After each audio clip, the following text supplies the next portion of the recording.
Okay, we are in the Gospel of John, chapter 11. Boys and girls, attention.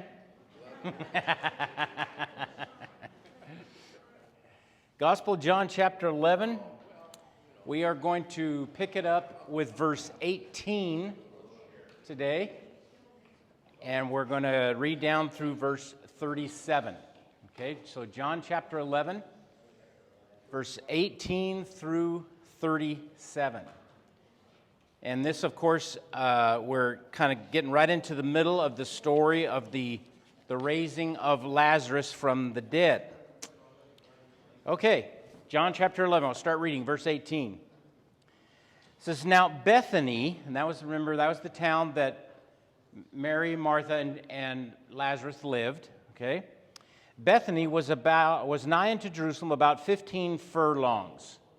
To you and I, that's about 2 miles. 2 miles away, okay? And many of the Jews came to Martha and Mary to comfort them concerning their brother. By this time now, Lazarus is dead. He has died. Then Martha, as soon as she heard that Jesus was coming, went and met him. But Mary sat still in the house. Then said Martha unto Jesus, Lord, if thou hadst been here, my brother had not died. But I know that even now, whatsoever thou wilt ask of God, God will give it thee. Jesus saith unto her, Thy brother shall rise again. Martha saith unto him, I know that he shall rise again in the resurrection at the last day. Jesus said unto her, I am the resurrection and the life. He that believeth in me, though he were dead, yet shall he live. And whosoever liveth and believeth in me shall never die. Believest thou this? She said unto him, Yea, Lord, I believe that thou art the Christ, the Son of God, which should come into the world. And when she had so said, she went her way and called Mary, her sister, secretly, saying, The Master is come and calleth for thee.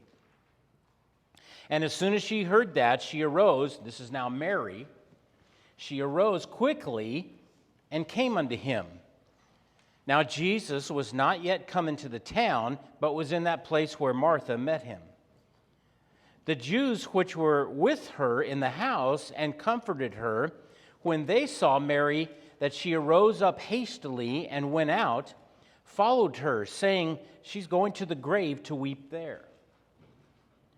Then when Mary was come where Jesus was, and saw him, she fell down at his feet, saying, Lord, if thou hadst been here, my brother had not died.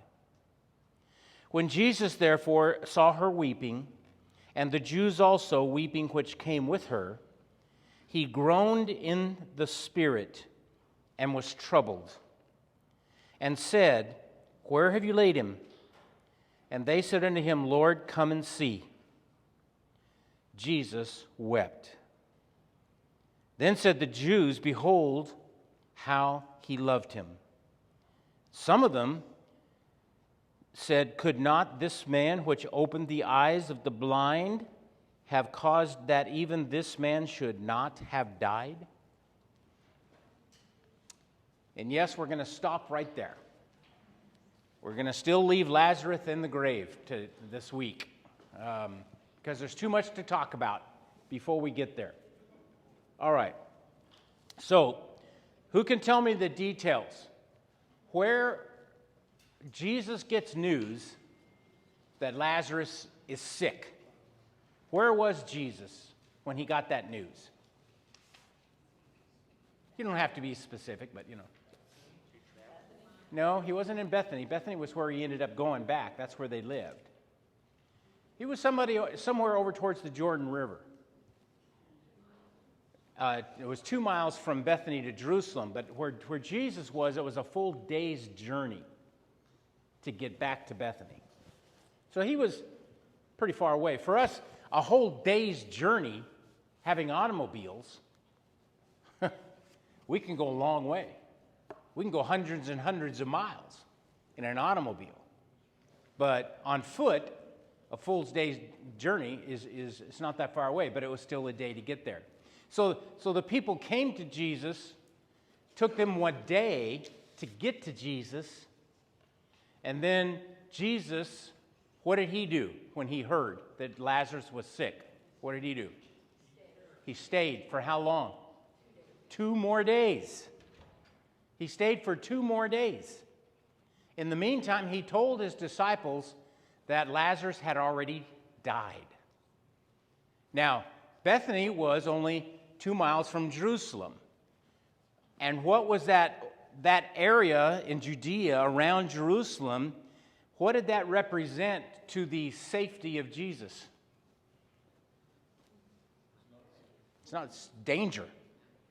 We're going into dangerous territory because the Pharisees had already been out for him, had tried to stone him, had tried to arrest him already, and miraculously Jesus had always escaped.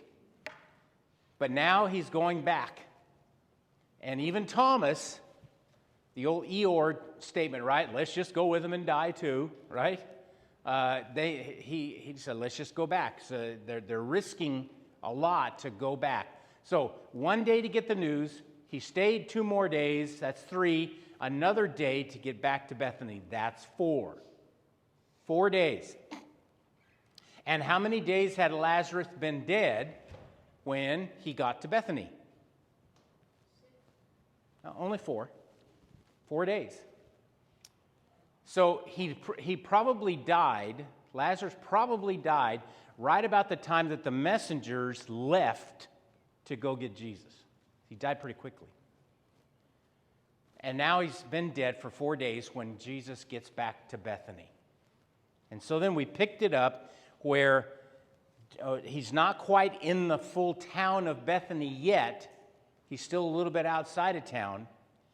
But Martha hears that he's coming. Now, how would Martha know that Jesus was coming? Any ideas? It's just simple logic, I guess. What's that? Yeah, well, obviously somebody told her, yeah. So if somebody told her that Jesus is coming, is it possible that Martha had probably already said, listen, you guys be watching out for Jesus? She was looking for him.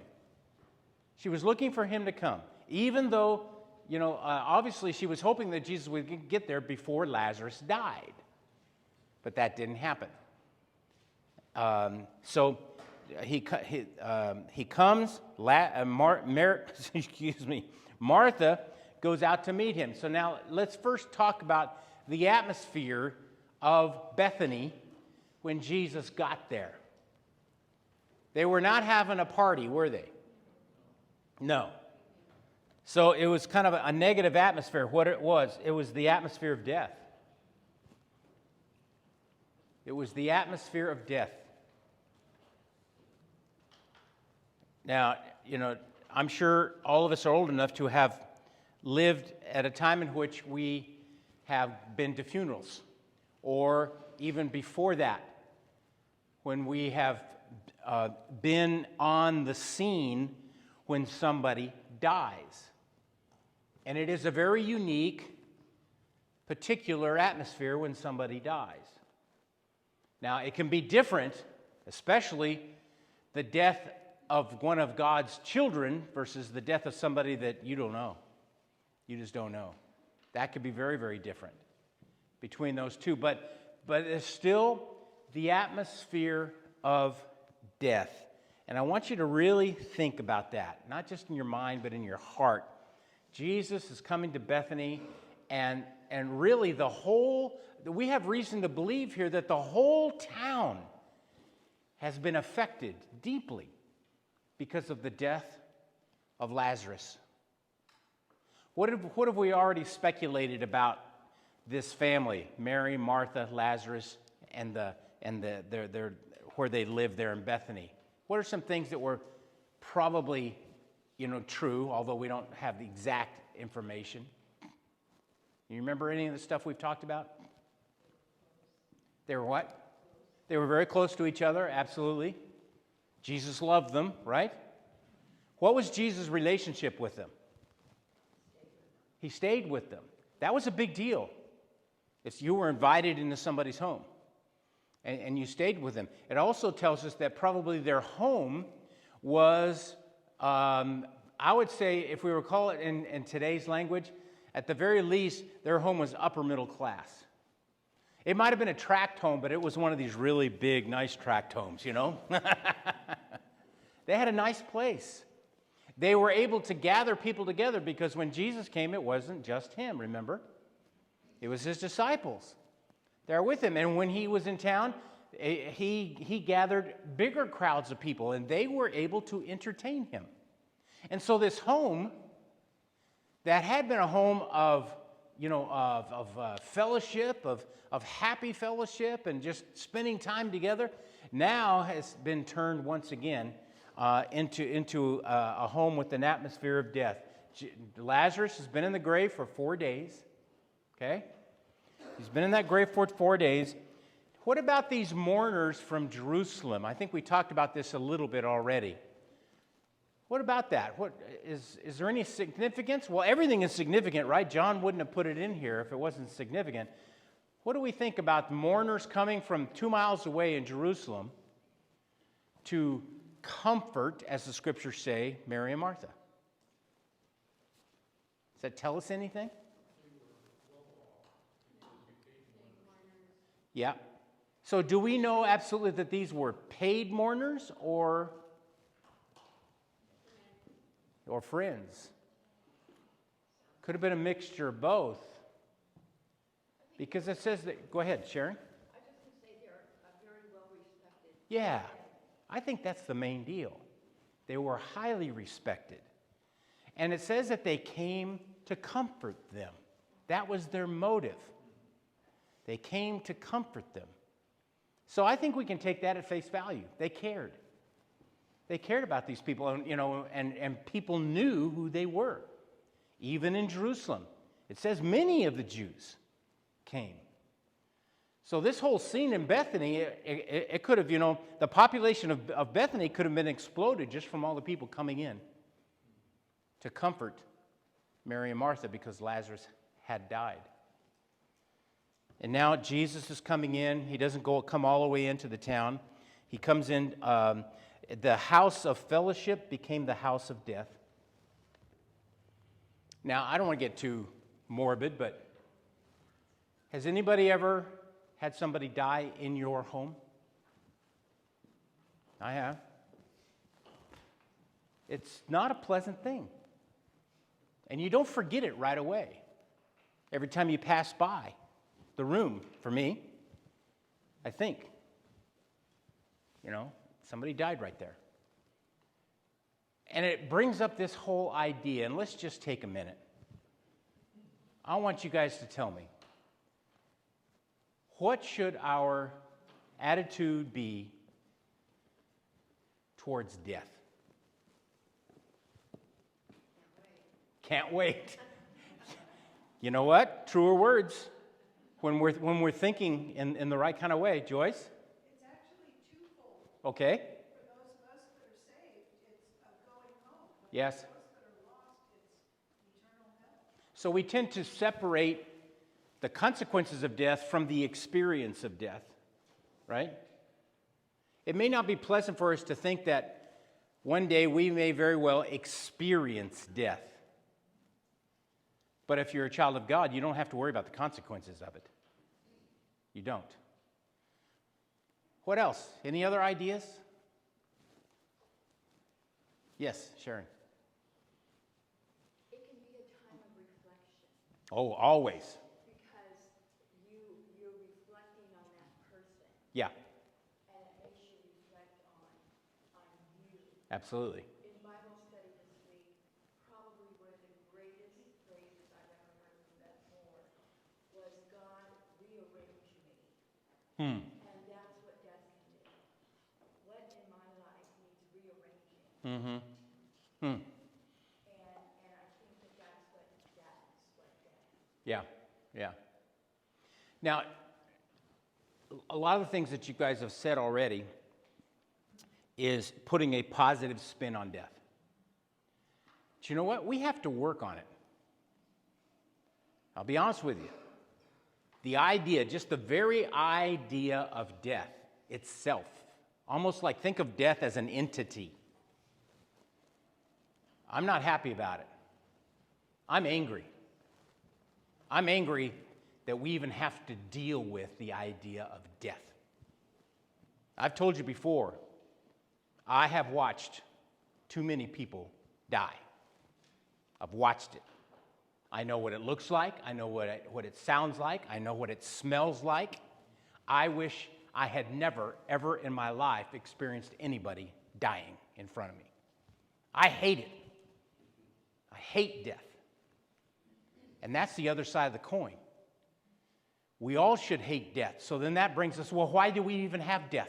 Why are we having to deal with death? Sin. Yeah, and why are our bodies finite? Because of the curse, because of the sin curse. When God made Adam and Eve, how long would they have lived if they had not sinned? They'd still be alive today if they had not sinned.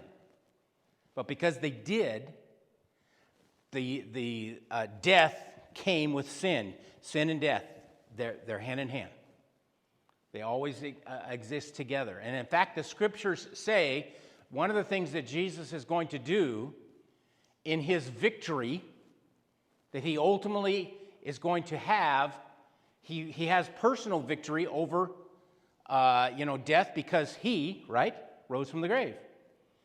And towards the end in prophecy, one of the last things that he's going to do is put down death. And the scriptures call death the last enemy. Death is your enemy. Even though if you're a child of God, you know that you're going to be okay. But the very idea of death is an enemy. And Jesus is going to put it all down. Understand this. There's coming a time in which death will not exist. It will not exist. Boy, that's the day I'm looking forward to. When I don't have to worry about me dying or anybody close to me dying or anything else. It simply will not exist because Jesus will have destroyed it once and for all. And so, but while we're here, we struggle with handling death. Have you known some people that have been able to handle somebody else's death with a lot of grace and other people who completely fall apart and are just unable to cope? Yeah. So it's something that we have to deal with. And we struggle to deal with that, but you can overcome the negatives of what death really means. Now, for Mary and Martha, in this house that once was a house of joy and fellowship has now become a house of death, and people are there to help comfort them. You know, half the time, you know, when you have people maybe they're coming, going to comfort you, you're scared of what they might say because people don't always say the right thing. And you have to sometimes just kind of overlook some of the things that somebody might say in an effort to comfort, and it didn't really hit the right, mark. And you just have to have grace to do that. There's so many dimensions about this, and the whole reason I'm spending all this time talking about this is for you to understand the atmosphere in which Jesus came when he got to Bethany. Okay. So let's start to look at now the conversations. So Martha's conversation. Jesus is there. Martha comes to him. What's the first thing she says to Jesus? He would not have died. If you had been here, he would not have died. Can you understand Martha saying that? Sure, I can understand that. Do you think it's true?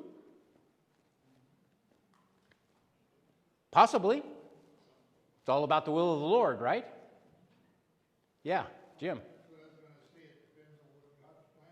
Right, exactly. But we could very well, if we're in Martha's shoes, we could very well have that same sentiment. Lord, if you'd been here, you could have stopped this, because they believed that Jesus had the power to stop it. So it's a totally understandable statement. So number one, we need to understand that she was looking for Jesus to come. She was looking, and we should always be looking for the Lord in our life. And you know what the scriptures tell us? If you look for the Lord in your life, what will happen? And where is he? Close. Paul says in Acts chapter 17 that they being mankind, that they should seek the Lord, if haply they might feel after him and find him, because he is not far from every one of us. You seek the Lord and you're going to find him, and he's right there. He's right there next to you. So Martha was looking for Jesus, okay? She came to meet Jesus before he got to the house. I don't know the significance of this, but that's part of the story.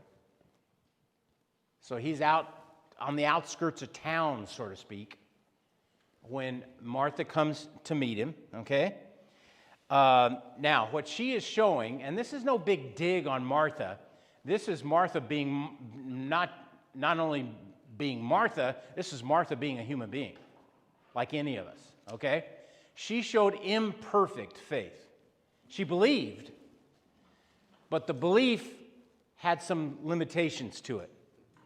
The belief had some issues, okay? So number one, her view was a finite and incomplete view. Now, finite, what does that mean? That's, the opposite of finite is? Infinite. So it's a small. Yeah. So if something is infinite, it never ends. It goes on and on and on and on and never ends. Finite, no, it's got a beginning and an end, right? So her belief, her faith was finite and incomplete. Did Martha, at this point in time, with her conversation that she was having with Jesus, did she have complete understanding of what was happening? No. So she had a narrow viewpoint. And you and I are the same way. We are trapped. I always picture a train, and we're trapped in one of the cars of this train. The train is moving along down the track, and what does that moving down the track represent? Time. And we're trapped, and we can't see up ahead in the future. We can only remember the past, but our experiences are only the now. And we are trapped in this space, moving along. God is not trapped by time. He sees the whole picture. And Jesus, who was God, saw the complete picture of what was going on. Remember Jesus' curious reaction when they told him that Lazarus was sick? Oh, go, let's go. No, he waited 2 days. Why? Because he saw the complete picture of what was going to happen. And he talked about the fact that God was going to be glorified in this whole situation of Lazarus dying. But Martha's faith was there, but it was finite and it was incomplete, okay? Her faith was limited by geography. What do I mean by that? Her faith was limited by geography. Yeah, right.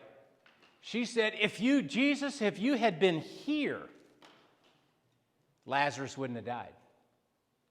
In her mind, Jesus needed to be in Bethany in order to save Lazarus. Was that true? No.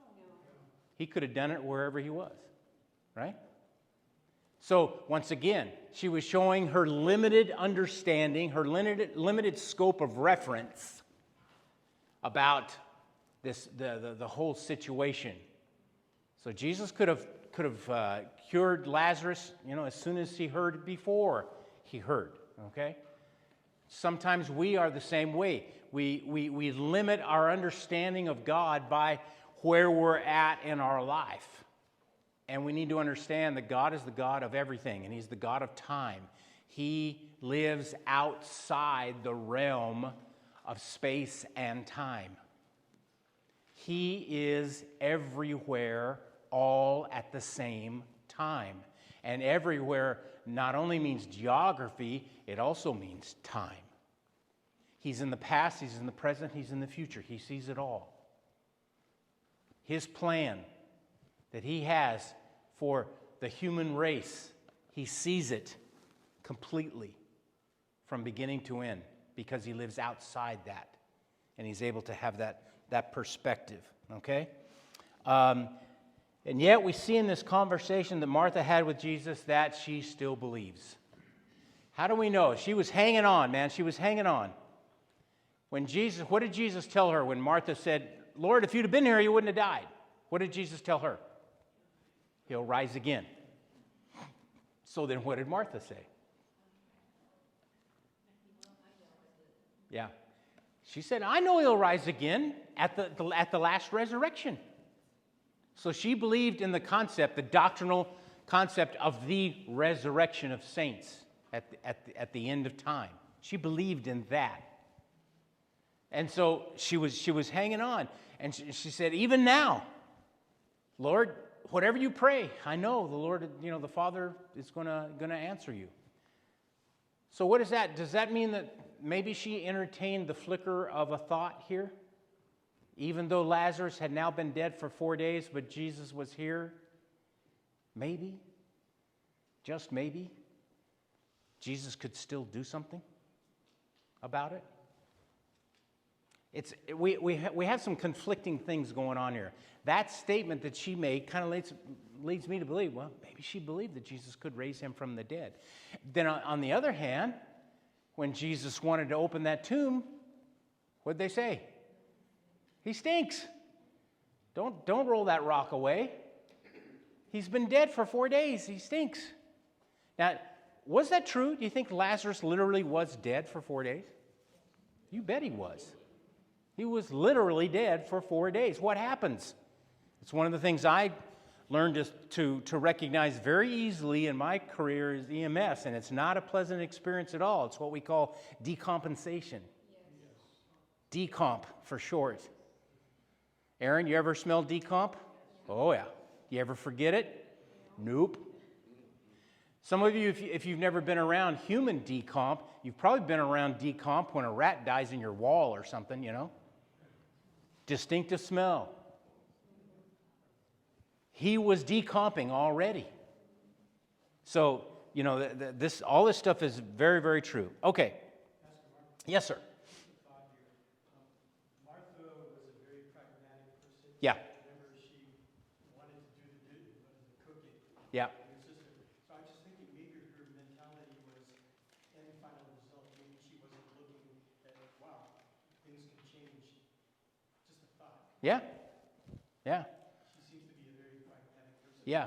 End result. Yeah. And what is that? Another thing that we don't, there's little tiny clues about this story. Martha and the contrast between Martha and Mary. What was Mary doing? And we'll get to Mary right next here. She was falling apart. She was weeping because of and there were people with her in the house that were weeping with her, right? Martha, I get the impression, was a much more stoic person. She was holding it in. She was the oldest. She probably saw it as her job. I got to keep things together here, right? No different today. You've got family members that some of them are more let their emotions go, and some of them hang on to them and keep them inside. So yeah. Okay, so now let's get to Mary. Mary's conversation. So what happens next? Martha's had this conversation with Jesus, and then what's the next thing that happens? Jesus apparently told her something. What did he tell her, you think? To bring Mary. And that's what happens. Martha leaves. She goes all the way to the house where Mary is still there, weeping, mourning the loss of Lazarus. And she privately, I can imagine her, because Mary was probably surrounded with people, close by her or whatever. I can imagine her leaning down and whispering into Mary's ear. And what did she say? The master's here, the teacher's here. He wants you to come. Now, what was Mary's response? Boom! She's out of there. I can imagine her running to get to where Jesus was. Knowing. And what does she do when she reaches Jesus? Yeah. Physically, what does she do that Martha did not do? She falls at his feet. Isn't that where Mary, when Jesus was around, you didn't need to wonder where Mary was. She was always at the feet of Jesus. And she does the same thing. She falls at his feet.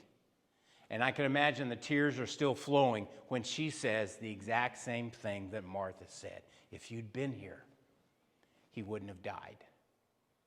Now, Jesus' conversation with Martha was I don't know how to put it. It was kind of like, it was all about the facts.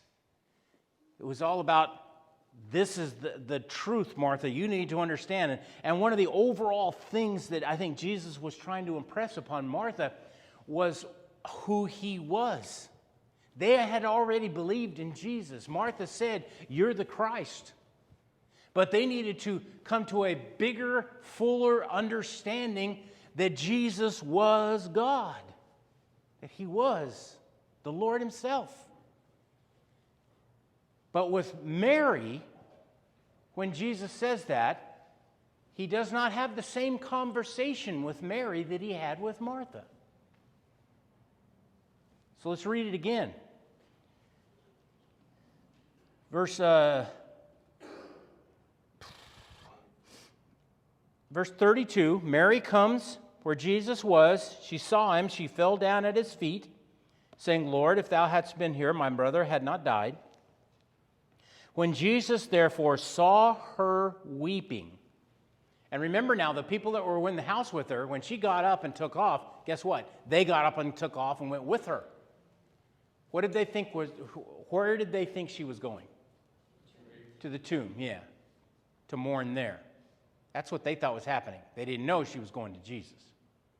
And so when Jesus saw the emotion, obviously, of Mary and the Jews that came with her, okay, now we get into a really fascinating reaction.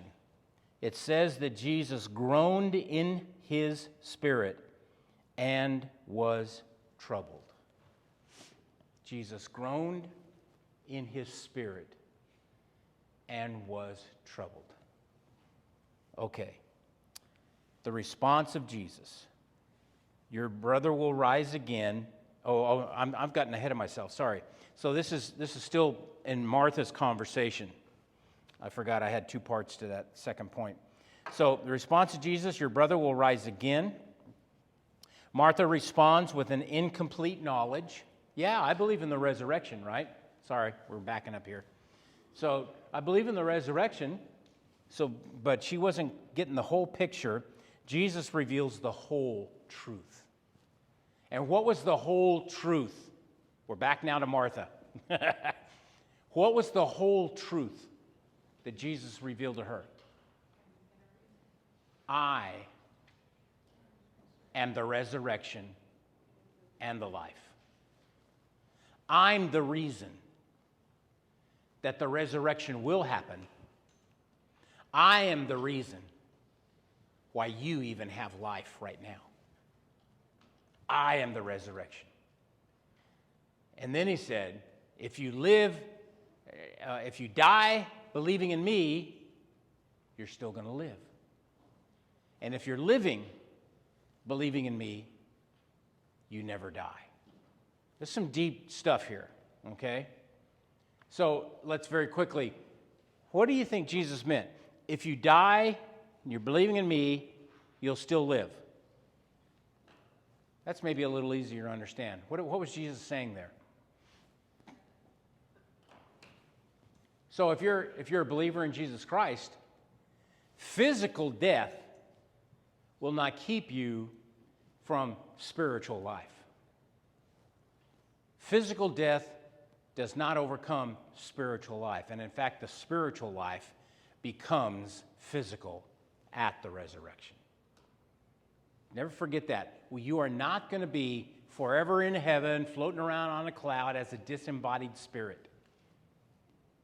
The true, eternal, spiritual life you have from God will one day become a forever, everlasting physical life. I just had this hit me again, all over again, and we need to bring our thoughts down to earth, so to speak. The definition of heaven is wherever God is. And one of these days, guess what? This is heaven. Perhaps not this earth that we're standing on right now, but the new heaven and the new earth. We are going to be living in a real earth. And that's heaven because God is going to be with us. You are going to be in a real body. You know what body you're going to be in? Yeah, that's true. But what body? The one you have now. Yes. Thank God. You will remain to be you in eternity. You are unique, as Larry always says. Is Larry in here? You're a unique work of God. And you will continue to be a unique individual. You will be you. You will have the body that you have now. Take away all the age, the sickness, the pain, everything that we deal with in this body. Now, I'm hoping that my body that I have forever will be my 20-year-old body, not my... Yeah, But it's the body I have now. And so this is a very real thing. And if we believe in Jesus, if we're alive, Apostle Paul tells that. I don't know how many of you may be following my Wednesday night stuff, but we're just about to get into the study of the rapture. And man, there's so much stuff there. But we will those that are alive will not precede those that are asleep. And boy, there's going to be an instantaneous great happening. And we are going to be reunited with Jesus, and instantaneously we will then go into our glorified bodies. Our glorified bodies. Amazing stuff. Okay, so then the resurrection is all about Jesus, and the relationship is based only on belief. Belief. It's not based on belief and then works. It's based on belief. Works are very, very important, but they have nothing to do with your salvation. Okay? All right. Martha believes who Jesus is. We talked about that. All right. Now, let's get to Mary real quick because we're running out of time. Mary's conversation. She was still in the house. She's accompanied by mourners when she gets to Jesus. She was summoned by Jesus. We know that from the conversation that he had with Martha. Jesus wanted her to come. She was still in her grief and weeping. All this is very clear in the story, right? All right. Jesus has real emotions. Jesus has real emotions. Now, this gets us into some theology here that we're going to struggle with, because guess what? You and I have a finite mind. Okay? Jesus of Nazareth did not become the Son of God. He was always the Son of God. Jesus of Nazareth did not at some point in his life have God come and indwell him. He was the embodiment of God all along, throughout his whole life. And yet,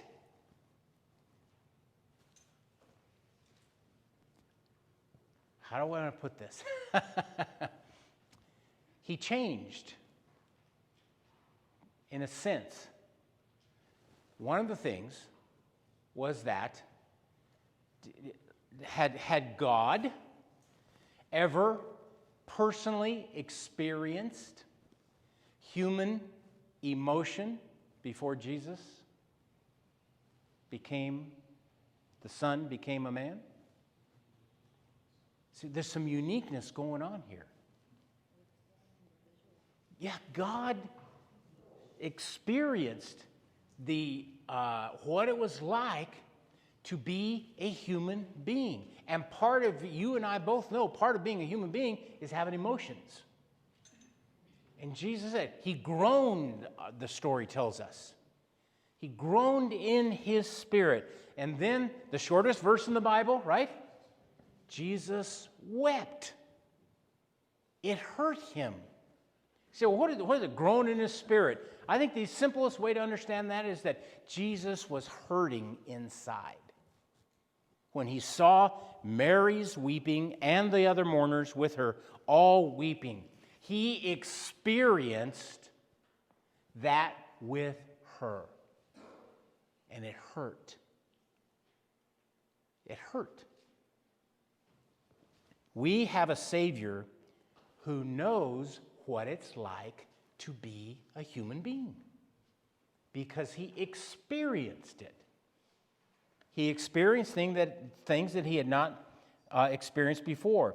He was aware of the power of death over people. He was aware of that. We don't have time, I'm sorry, but please look up those verses in 1 Corinthians where Paul talks about the victory that we ultimately have. But it also, brings out the fact that this death idea that we talked about is so strong and is something that we have to overcome in our lives. So he was aware of that. It hurt him inside to see the sorrow that was in the heart of Mary and those that were with her. And it caused him to cry. He was touched by our infirmities. Touched by our infirmities. And that's right out of Scripture. Anybody know where that's found?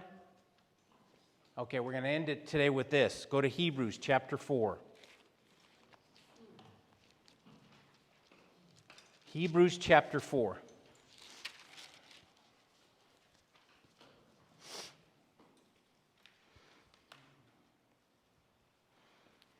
Verse 15.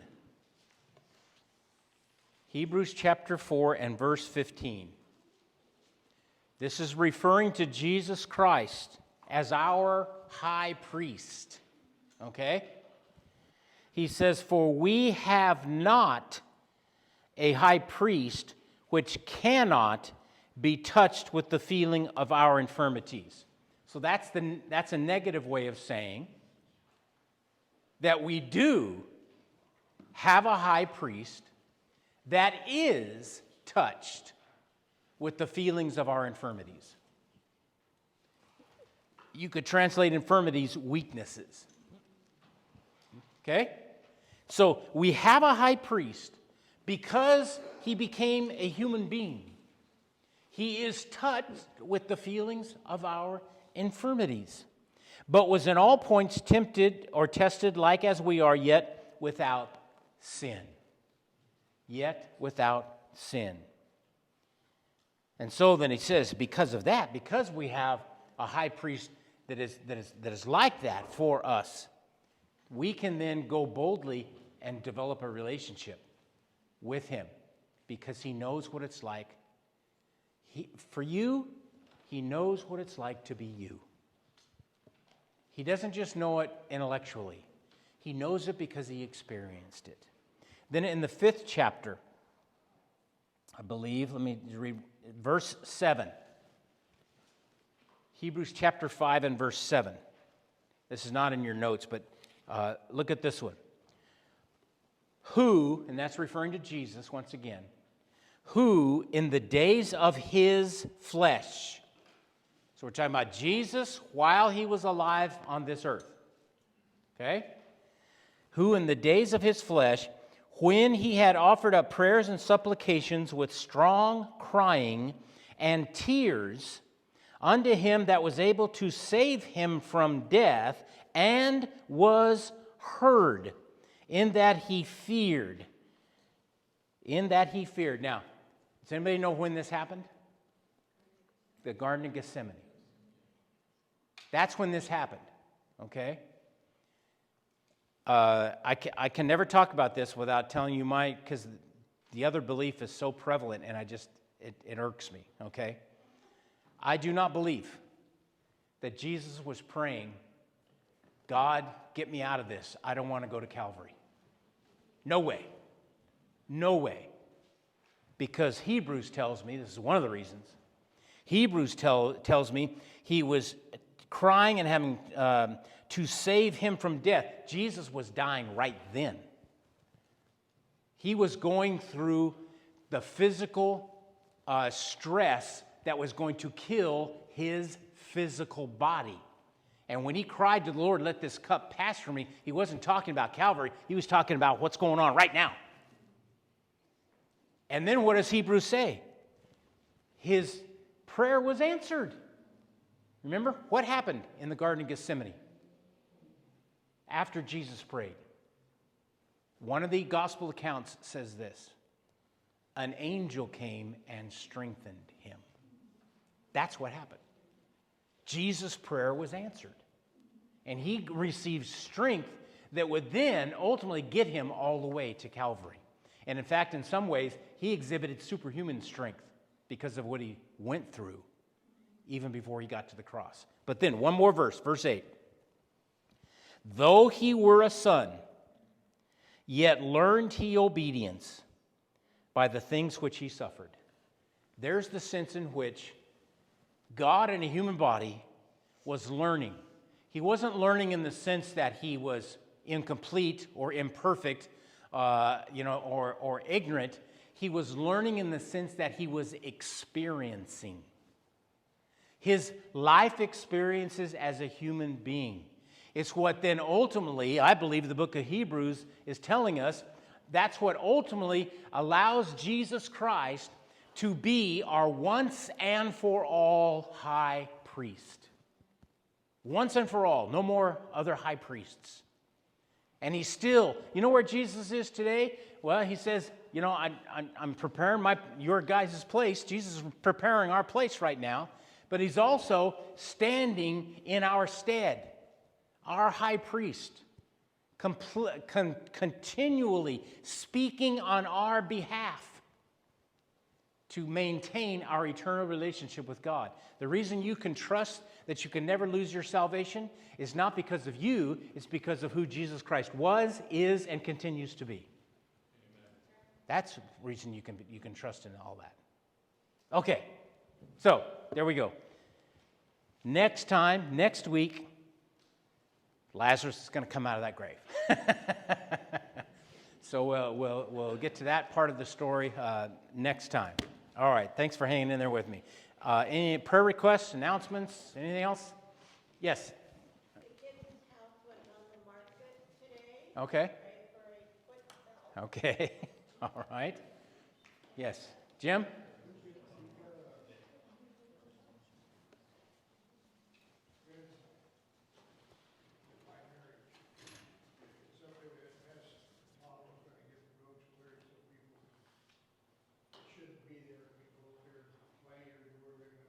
Yeah. Okay. Yep. A lot of stuff going on up there. Yep. The announcements that were passed out, the dinner, harvester dinner, is the 10th, not the 11th. So you can scratch out the 11th. Sorry. See, I got it wrong. Not the 22nd, but the 21st. Sorry. I was only 10 days off. It's pretty good for me.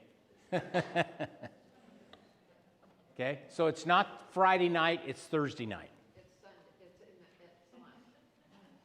Forget what I say. Harvesters, yeah. On the 21st? Yeah. Okay. Yeah. Yeah. There we go. Yeah. Okay, anything else?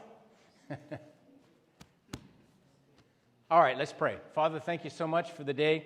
Be with us now as we go to worship you in song, listen to your word once again.